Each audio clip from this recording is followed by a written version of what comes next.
जी हाँ, देश के कई हिस्सों में हीट वेव ने समय से पहले ही दस्तक दे दी है। राजस्थान, मध्य प्रदेश, उत्तर प्रदेश और गुजरात समेत कई राज्यों में तापमान 40 डिग्री सेल्सियस के पार पहुंच चुका है। मौसम विभाग ने अगले कुछ दिनों में तेज धूप के साथ गर्म हवाओं के चलने की उम्मीद जताई है। इन दिनों दिल्ली, उत्तर प्रदेश, बिहार, राजस्थान, मध्य प्रदेश, हरियाणा, पंजाब, इन सभी राज्यों में जोरदार गर्मी पड़ रही है। तमाम जो इलाके हैं वो तप रहे हैं और लोगों को उमस और गर्मी का एहसास हो रहा है। लेकिन इन सब के बीच में राहत की भी खबर है। निजी मौसम एजेंसी स्काईमेट ने अनुमान जताया है कि इस मॉनसून देश में सामान्य बारिश होगी। एजेंसी के मुताबिक 1 जून से 30 सितंबर तक 895 मिलीमीटर बारिश हो सकती है। ये औसत जो है वो 103% का है। मॉनसून के 4 महीनों का जो ये औसत है उसने एक राहत की तो बात की है, लेकिन मौसम का ये उतार चढ़ाव आपको बीमार बना सकता है, और इसलिए वक्त से पहले तैयारी बहुत जरूरी है। तो चलिए, आज हर पहलू पर हम इसीलिए ऐसा पैनल लेकर आए हैं जो आपको बेहतर मार्गदर्शन देगा। तो मैं परिचय करा दूं, हमारे साथ जीपी शर्मा सर जुड़ रहे हैं, सीनियर साइंटिस्ट हैं स्काईमेट से। जीपी सर, बहुत बहुत स्वागत आपका। हमारे साथ सिमरन भसीन है, जानी मानी डाइटिशियन है और सीनियर कंसल्टेंट हैं मणिपाल हॉस्पिटल में। सिमरन, आपका भी बहुत बहुत स्वागत। और हमारे साथ हमेशा हमारे शो की अक्सर शोभा बढ़ाने वाली और लोगों को बेहतर तरीके से मार्गदर्शन देने वाली डॉक्टर स्वाति माहेश्वरी जुड़ चुकी हैं। आप सीनियर फिजिशियन हैं। डॉक्टर स्वाति, आपका भी बहुत बहुत स्वागत। तो जीपी सर, सबसे पहले चूंकि मौसम की बात हो रही है तो मैं आपके पास ही आना चाहूँगा। बताइए, ये जो अनुमान है ये किस ओर इशारा कर रहे हैं? हालांकि ये अगर स्थितियां बेहतर भी हो रही हैं तो वक्त से पहले गर्मी ने लोगों को तपाना भी शुरू कर दिया है। बिल्कुल। अप्रैल और मई का महीना वैसे ही करीब करीब जब तक मानसून नहीं आता गर्मी तो बढ़ती रहती है। अब मार्च से अप्रैल ज्यादा, अप्रैल से मई ज्यादा, और जून में जब तक मानसून नहीं आता उन क्षेत्रों में तापमान लगभग लगभग बढ़ता ही रहता है। और ऐसा इस बार भी देखने को मिल भी रहा है और ऐसा सिलसिला चलता रहेगा। हीट वेव कंडीशंस जरूर हैं, दिल्ली में भी हैं, कई सारे राजस्थान और गुजरात में विशेषकर बहुत तेज जिसको सीवियर हीट वेव कंडीशन कहते हैं वो चल रही है। राहत की बात यह है कि जैसे देश के उत्तरी भागों में पंजाब, हरियाणा, दिल्ली समेत और राजस्थान के भी कुछ क्षेत्रों में अगले 3 दिन में हीट वेव अबेटमेंट जिसको बोलते हैं उसके होने की संभावना रहेगी। दिल्ली में भी तापमान में गिरावट आएगी। काफी सारे स्थानों पर वर्षा भी संभावित रहेगी। जहां तक मानसून का सवाल है, स्काईमेट ने अपना जो अनुमान जारी किया है, अच्छा मानसून, क्योंकि नॉर्मल मानसून जो है 96% से 104% और उसका अपर एंड में जो 103% तक का अनुमान स्काईमेट ने दिया है। हम एक डिसेंट मानसून की का अनुमान दिया है। संभावना है देश के काफी सारे क्षेत्रों में एक अच्छा सीजन, अच्छी वर्षा और अच्छा रेनफॉल डिस्ट्रीब्यूशन देखने को मिलेगा। मानसून की खासियत तो ये भी है कि ऐसा नहीं होता है कि उसकी चाल लगातार सभी महीनों में या सभी क्षेत्रों में एक जैसी रहे, ऐसा इस बार भी नहीं होगा। लेकिन कुल मिला के बात करें तो एक अच्छे मानसून की, और विशेषकर मैं कहूँगा कि जो कोर मानसून मंथ्स जुलाई और अगस्त हैं, उनमें अच्छा रेनफॉल चलिए, डिस्ट्रीब्यूशन देखने को मिलेगा। ये जी। वाकई एक बेहतर स्थितियां हैं और राहत की जो फुहार कह सकते हैं वो लेकर आएंगी। डॉक्टर स्वाति, मैं आपके पास आना चाहूँगा। हम पिछले दफ़ा भी जब चर्चा कर रहे थे तब यही कह रहे थे कि थोड़ा जब इस तरह से पहले ही गर्मियाँ आ जाएं तो शरीर को तैयार करना होता है। लेकिन हम देख रहे हैं कि मेरे ख्याल से कुछ भी हो जाए, मौसम का उतार चढ़ाव तो आप कितने ही अंदर से बेहतर हो, वो तो मार पड़ेगी ही आपको। और वो हम देख भी रहे हैं, हर स्तर पे देख रहे हैं। मतलब ना सिर्फ आपको बुखार, जुकाम, बाकी चीज़ों की, उसके अलावा डिहाइड्रेशन, डायरिया, हम देख रहे हैं आंखों के इन्फेक्शन इस बीच बहुत बढ़ गए हैं। हम देख रहे हैं कि स्किन एलर्जीज बहुत बढ़ रही हैं, और शायद ही कोई परिवार हो जिसमें इस तरह की दिक्कतें नहीं सामने आ रही हैं। तो हमें बताएं कि ये जो गर्मियां हैं ये इस बार ज्यादा तकलीफ दे नजर आ रही हैं आपको? बिल्कुल प्रशांत जी, देखिए जिस तरह से एकदम से गर्मी बढ़ी और शरीर को कैलिब्रेट करने का मौका नहीं मिलता है ऐसी स्थिति में, और अचानक से सर्दी से गर्मी में जब आप आ जाते हैं तो एक तो बहुत सारे वायरसेस ऐसे होते हैं, कीटाणु ऐसे होते हैं जो इस वक्त एक्टिव हो जाते हैं और उनके जो है संक्रमण होने की संभावनाएं बढ़नी शुरू हो जाती हैं। जैसे आपने कहा, आई इन्फेक्शन है, टाइफॉइड है, हेपेटाइटिस है, फूड पॉइजनिंग है, बहुत सारी ऐसी हैं। वही वायरल फीवर्स भी हैं जो कि इस समय पर काफी ज्यादा देखने को मिलते हैं। वहीं जो गर्मी इटसेल्फ है उसकी वजह से भी बहुत सारी बीमारियां हैं। हीट क्रैम्प्स हैं या हीट एग्जॉशन लोगों में दिखाई देता है, हीट स्ट्रोक तक जो है देखने को मिल सकता है। तो एक तरफ गर्मी से जुड़ी समस्याएं हैं, दूसरी कीटाणुओं की तरफ से जो समस्याएं सामने आती है, ये सब का जो एक मिला जुला मिश्रण है वो शरीर को जो है उसकी वजह से दुष्प्रभाव होता है और हम तरह तरह की बीमारियों से लोगों को ग्रसित होते हुए देखते हैं। देखिए, वातावरण तो ये कोशिश कर रहा है कि हमारे शरीर का तापमान बहुत ज्यादा बढ़ जाए, लेकिन हमारे शरीर का कुदरती संगठन ऐसा होता है कि हमारा शरीर खुद को ठंडा रखने का प्रयास करता है। उसके लिए बहुत ज्यादा पसीना बनाएगा शरीर, हमारी जो ब्लड वेसल्स होती हैं त्वचा के अंदर वो डायलेट होनी शुरू होती हैं ताकि शरीर ठंडा रहे। लेकिन हमें भी वो प्रयास करने की जरूरत है कि हम शरीर की उस ठंडा करने में मदद करें, यानी कि हम ऐसे कपड़े पहने जिससे कि हमारे शरीर की हीट जो है वो आसानी से बाहर निकल जाए। जैसे सूती कपड़े पहने, हल्के रंग के कपड़े पहने, ताकि आपके शरीर को उसमें मदद मिले। वहीं जल्दी जल्दी तरल पदार्थ लेना या कुछ ऐसे ड्रिंक्स लेना जिनसे कि हमारे शरीर को तरोताजगी रहे, डिहाइड्रेशन की तरफ हम नहीं जाएं। और खास तौर से देखिए, ऐसी चीजें जैसे अल्कोहल है या शुगर ड्रिंक्स हैं या सोडा ड्रिंक्स हैं, कॉफी है, चाय है, ये चीजें ऐसी हैं जो हमें और ज्यादा डिहाइड्रेशन करती हैं। तो इस वक्त इन चीजों को हमें टोटली वर्जित करना होगा और हमें जो अच्छे इस वक्त हम देख रहे हैं तरह तरह का नारियल पानी है, आमरस है, वो भी आना शुरू होगा, गन्ने का जूस है, तरह तरह की नींबू शिकंजी, मट्ठा, लस्सी, इन चीजों की तरफ हम जाएं अगर, तो ये डिहाइड्रेशन को हम जल्दी ठीक कर सकते हैं। वहीं साथ में ये भी ध्यान रखें कि ऐसे समय में सोडियम पोटेशियम की भी शरीर में बहुत कमी होती है जब बहुत पसीना आता है। तो स्पोर्ट ड्रिंक है या ओआरएस है, या कोशिश करें कि किसी भी तरह से थोड़ा सा नमक जो है वो वापस शरीर के अंदर इस वक्त जाना बहुत जरूरी होता है। इन बातों का ध्यान रखें और साथ ही जब बाहर निकलें तो अपनी त्वचा का खास तौर से ध्यान रखने की जरूरत है कि सनस्क्रीन लगा के निकलें, कोई टोपी पहन के, सन ग्लासेस लगा करके, कोई छाता लेकर के या कोई ऐसा कपड़ा लेकर के निकलिए जिससे आप समय से धीरे धीरे गीला करके उससे जो है अपना चेहरा पोंछ सकते हैं, गर्दन पोंछ सकते हैं, तो थोड़ा सा अपने को ठंडा रख सकते हैं। तो ये सारे प्रयास जो है इस वक्त हम सब लोगों के लिए करना बहुत जरूरी है ताकि जो गर्मी की मार है वो हमारे ऊपर नहीं पड़े। जो डॉक्टर स्वाति ने कहा। और सिमरन, मैं आपके पास आना चाहता हूं। हमने तमाम समस्याएं समझ ली इस हीट वेव की। अब हमें बताइए कि जाहिर सी बात है कि हमारी तो पूरी, अगर हम भारतीय लाइफस्टाइल को देखें, जीवन शैली को देखें, खासतौर पर परंपरागत, तो हम हर मौसम के हिसाब से हर त्योहार में कुछ चीज़ें ऐसी होती हैं जो बताती हैं कि वो मौसम का भोजन है। तो इन गर्मियों में बताइए कि हमें अपने ब्रेकफास्ट, अपने लंच, अपने डिनर या अपने पूरे डाइट में क्या बदलाव करना चाहिए? ये बात आपने बिल्कुल ठीक बोली कि समर्स जल्दी आ गए हैं एंड हमें अपनी बॉडी को प्रिपेयर करना है ताकि हम हीट स्ट्रोक, डिहाइड्रेशन जैसी प्रॉब्लम से बच सके इन समर्स में। तो इसके लिए बहुत सारी ऐसी चीजें हैं जो आपके खाने में हम इंक्लूड कर सकते हैं, जो आपकी बॉडी के नेचुरल टेम्परेचर को मेंटेन रखेंगी, बॉडी के इलेक्ट्रोलाइट बैलेंस को मेंटेन रखेंगी। अगर हम बात करें कि हमें सुबह से लेकर रात तक कैसे-कैसे अपने दिन की डाइट में क्या-क्या इंक्लूड करना चाहिए, जो कि हमारे को हेल्प करेगी हीट स्ट्रोक, डिहाइड्रेशन से प्रिवेंट होने के लिए। तो अगर हम दिन की शुरुआत करें, सबसे पहले अपने दिन की शुरुआत हमेशा पानी से करें। ज़्यादातर सर्दियों में हम लोग बादाम, नट्स इससे अपने दिन की शुरुआत करते हैं। तो समर्स में हमें इनकी क्वांटिटी थोड़ी-सी कम करने की ज़रूरत है क्योंकि ये भी बॉडी में बहुत ज़्यादा हीट जनरेट करते हैं। अगर आप ले भी रहे हैं तो इसको ओवरनाइट सोक करके लें। सोक करने से इनकी जो तासीर होती है वो ठंडी हो जाती है और थोड़ी-सी क्वांटिटी कम करें। बॉडी को ठंडा रखने के लिए अगर आप ड्राई फ्रूट्स भी ले रहे हैं, मॉर्निंग की शुरुआत कर रहे हैं, तो व्हाइट पेठे का जूस या ऐशगोर्ड जूस डाइट में बहुत हेल्प करता है आपकी बॉडी को कूल डाउन रखने के लिए। एक बहुत एंशिएंट रेमेडी है ऐशगोर्ड जूस जो हम यूज़ करते आए हैं अपनी बॉडी को कूल डाउन रखने के लिए।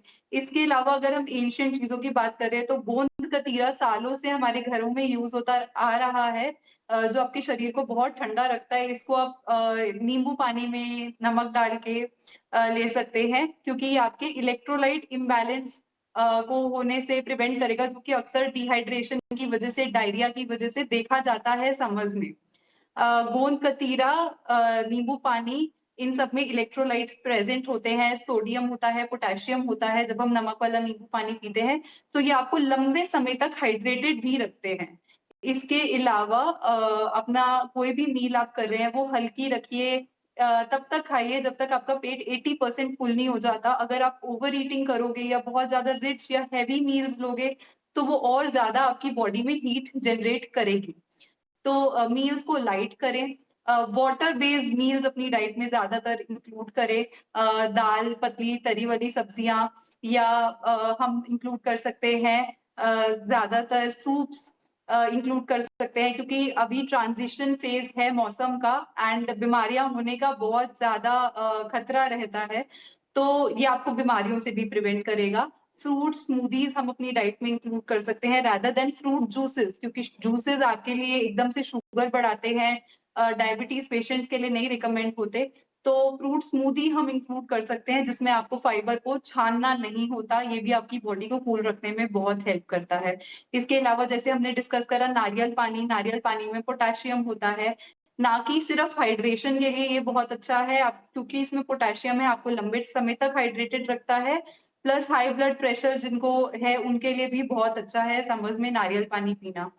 कुछ ऐसी चीजें और हैं जो हम अपनी डाइट में इंक्लूड कर सकते हैं जो आपके शरीर को और ठंडा रखेंगी, जैसे कि सब्जा सीड्स होती हैं, बेसिल सीड्स होती हैं, पुदीने के पत्ते होते हैं, ये आपके स्टमक में हीट बनने से रोकते हैं, प्रिवेंट करते हैं एक्सेस बॉडी हीट को। तो पुदीना अपने नींबू पानी में आप जरूर इनकॉर्पोरेट कर सकते हैं, वो बहुत हेल्प करता है आपकी बॉडी को कूल डाउन रखने में।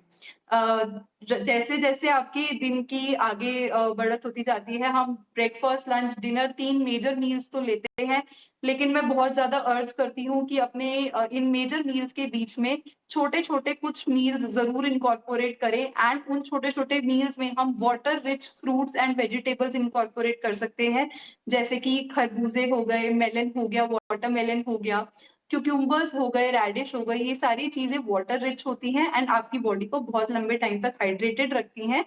तो आप अपनी सारी मील्स अपने टाइम से लीजिए, लेकिन अपनी मील्स के बीच में ये छोटे छोटे स्नैक्स आपको और ज्यादा हाइड्रेटेड रखने में हेल्प करेंगे।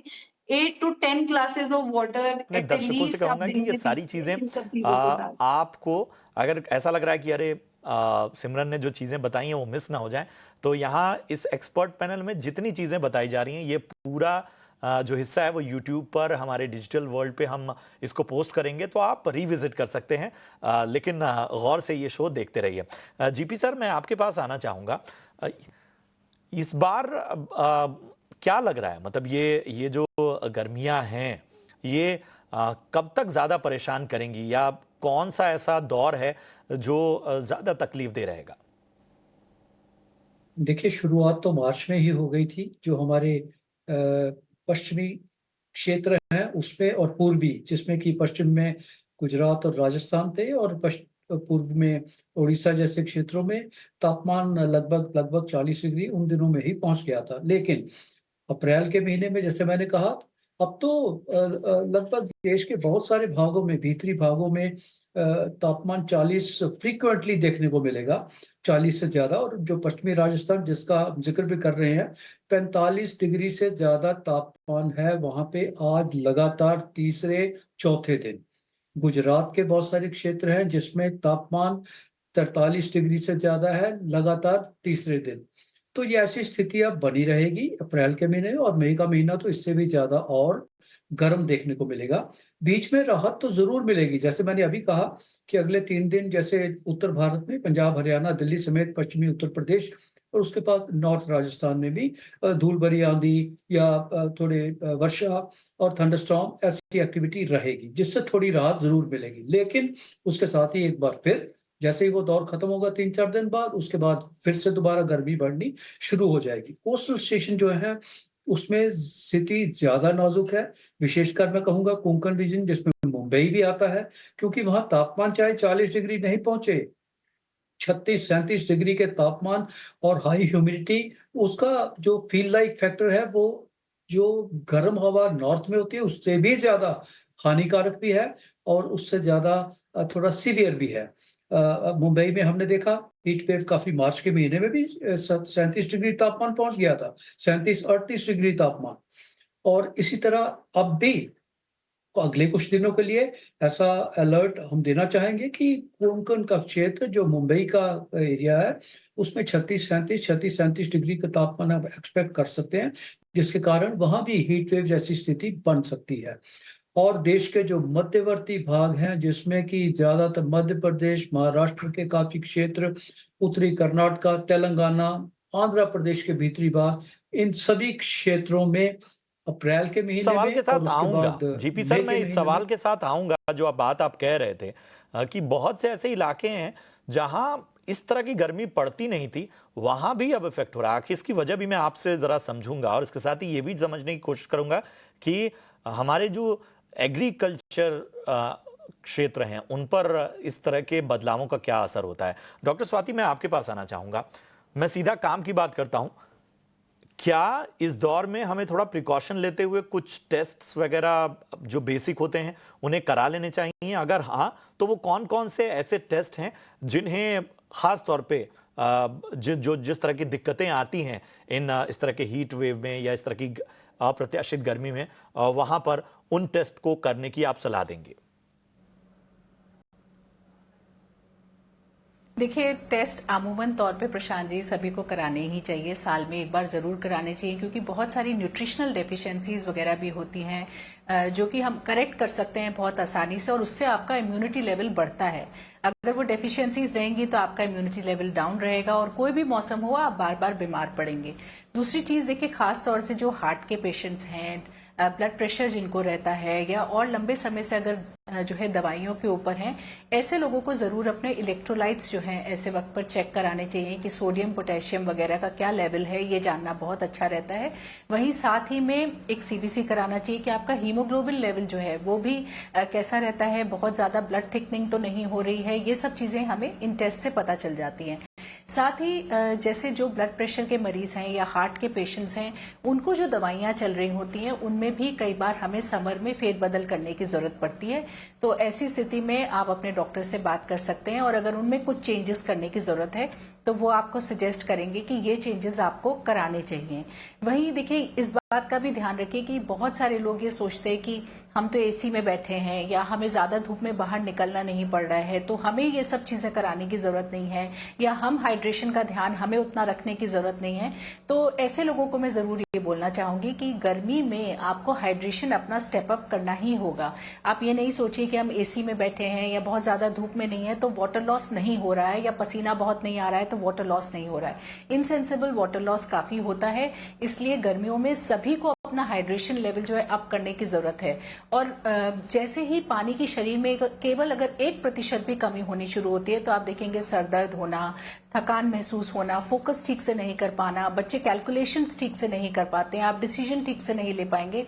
तो ये सब तब्दीलियां केवल 1% पानी कम होने से आनी शुरू हो जाती हैं, यानी कि शरीर संकेत देना शुरू कर देता है, लेकिन हम उनकी तरफ ध्यान नहीं देते हैं, हम उन्हें सीरियसली नहीं लेते हैं। और वहीं समर में केवल ऐसा नहीं है कि किसी को केवल हीट स्ट्रोक होगा या क्रैम्प्स होंगे, एक जो है क्रॉनिक एग्जॉशन भी होता है, यानी कि समय के साथ धीरे धीरे, क्योंकि आप गर्मी में हैं और आप हाइड्रेशन अपना अच्छा नहीं रख रहे हैं, तो क्रॉनिक जो एग्जॉशन होता है हीट का, उसकी वजह से हम देखते हैं बहुत मूड स्विंग्स होते हैं लोगों को, प्रजनन प्रक्रिया में भी उसके जो है असर आ सकता है, नींद जो है ठीक से नहीं आएगी। तो एक क्रॉनिक जो है सिम्टम्स भी हैं जो लोगों के अंदर दिखाई देते हैं और जिसकी तरफ हमारा ध्यान नहीं जाता है। हम सोचते हैं कि शायद हमें किसी और कारण से ये परेशानियां हो रही है, जबकि इन सब का जो मूलभूत है, जो बेसलाइन है, वो बेसिकली हमारा हाइड्रेशन है। तो हमें ध्यान रखना है कि हम तरल पदार्थ जो है समय समय पर लेते रहें।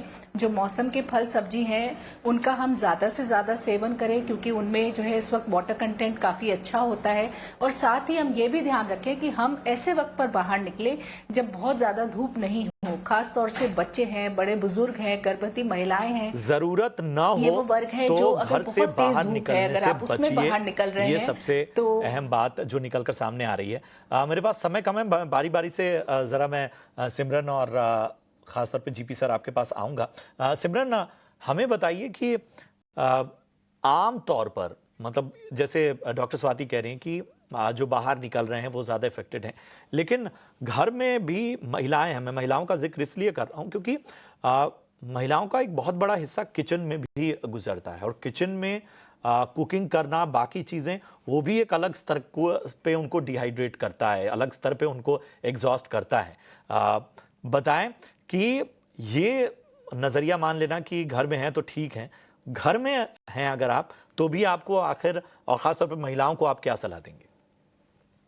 अगर हम घर पे हैं तो इसका मतलब ये नहीं है कि हमारी स्वेटिंग नहीं हो रही है। स्वेटिंग बॉडी का एक नेचुरल तरीका है आपकी बॉडी को ठंडा रखने का।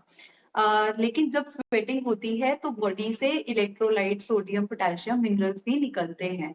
तो खास करके women need much more hydration and much more rest than men. ये साइकोलॉजी, ये उनकी बॉडी की फिजियोलॉजी कहती है।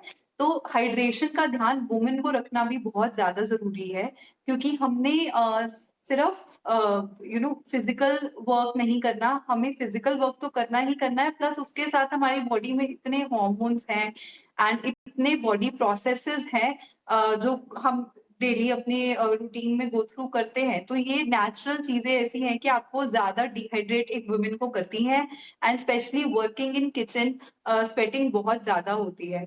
तो मेरा ऐसा मानना है कि उतना ही ध्यान हमें एज फीमेल अपनी हेल्थ पे रखना चाहिए, क्योंकि अगर हमारी हेल्थ ठीक होगी एज अ वुमेन, तभी हम अपने पूरी फैमिली की हेल्थ की देखभाल कर पाएंगे। तो आप अगर ये सोच रहे हो कि मैं घर में हूँ और इसीलिए आप अपनी हाइड्रेशन का ध्यान नहीं रख रहे हो, आप थोड़ी देर बाद लिक्विड्स नहीं इनटेक कर रहे हो, देन आपको बहुत ज्यादा चांसेस हैं कि आप डिहाइड्रेट बहुत जल्दी हो सकते हो। आपको बहुत ज्यादा थकान रहने लग जाएगी। इवन कि आप सिम्टम्स देख सकते हो कि आप बिल्कुल ही एग्जॉस्ट हो जाते हो और आपका मन करता है कि बस आप जाकर लेट जाओ। बॉडी में इतनी टायर्डनेस हो जाती है। तो ये सारे सिम्टम्स हैं, सिग्नल्स हैं आपकी बॉडी जो आपको दे रही है कि दैट समथिंग इज रॉन्ग, आप कुछ गलत कर रहे हो अपने शरीर के साथ। एंड कई बार वो गलती सिर्फ पानी की कमी होती है, जैसा कि हमने इंपॉर्टेंट डिस्कस पॉइंट्स है। मेरे करा पास कि समय कम हेडेक है होने लग सिमरन, जाती मेरे है। पास समय कम है। मैं एक आखिरी सवाल के साथ जीपी सर आपके पास आता हूं। हमें बताइए कि ये जो हमारा एग्रीकल्चर क्षेत्र है, इस पर इन उतार चढ़ाव का क्या असर होता है? देखिए, अभी तो जो उत्तर भारत है या मध्य भारत है, उसमें तो फसलें जो है कटाई के कगार पर है, और कई जगह तो शुरू हो भी चुकी है। वैसे भी हम कहते हैं बैसाखी जो 13 अप्रैल को होती है, तो उसके आसपास तो बड़े सारे पैमाने पर बिल्कुल कटाई शुरू हो जाती है। इस वक्त अगर थोड़ा मौसम शुष्क रहता भी है, गर्मी थोड़ी पड़ती भी है, तो फसलों के लिए वो अच्छा माना जाता है। हाँ, उसके बीच में गैप रहेगा, क्योंकि रबी की फसल कट जाने के बाद खरीफ की फसल की बुआई में लगभग 1 डेढ़ महीने का गैप ज़रूर रहता है, जिसमें कि किसान जो है वो तैयार करता है अपने फील्ड को, अपनी ज़मीन को उसके लिए। तो अभी कोई इसका प्रतिकूल प्रभाव पड़ने की कोई आशंका नहीं है। अगर गर्मी पड़ती भी है थोड़ी ज़रूरत से ज़्यादा इन दिनों में, तो उससे कोई दुष्प्रभाव होने की संभावना नहीं है। हाँ, जब मानसून आता की है, बात है। उसमें अगर पर्याप्त समय और पर्याप्त वर्षा उन क्षेत्रों में हो, तो वो ज़रा फ़ायदेमंद रहेगी, लेकिन कोई चिंता का चलिए, विषय नहीं है एग्रीकल्चर के ये लिए बड़ी ये राहत बढ़ती की हुई बात गर्मी। आपने बताई, जी। और शायद इसी पॉजिटिव नोट के साथ इस शो को अब कंक्लूड करना होगा। शुक्रिया करेंगे जीपी सर, अपना कीमती समय आपने दिया। इसके साथ ही डॉक्टर स्वाति, आपका भी बहुत बहुत धन्यवाद। सिमरन, आपने हमें ज्वाइन किया और इतनी महत्वपूर्ण टिप्स दी, आपका भी बहुत बहुत शुक्रिया। और हम आपसे वादा चाहेंगे कि आगे भी इस तरह के जब शोज होंगे तो हम चाहेंगे कि आप हमारे पैनल की शोभा बढ़ाएं। बहुत बहुत शुक्रिया, आप सभी ने अपना कीमती समय दिया। चलिए, तो ये थी आज की चर्चा, और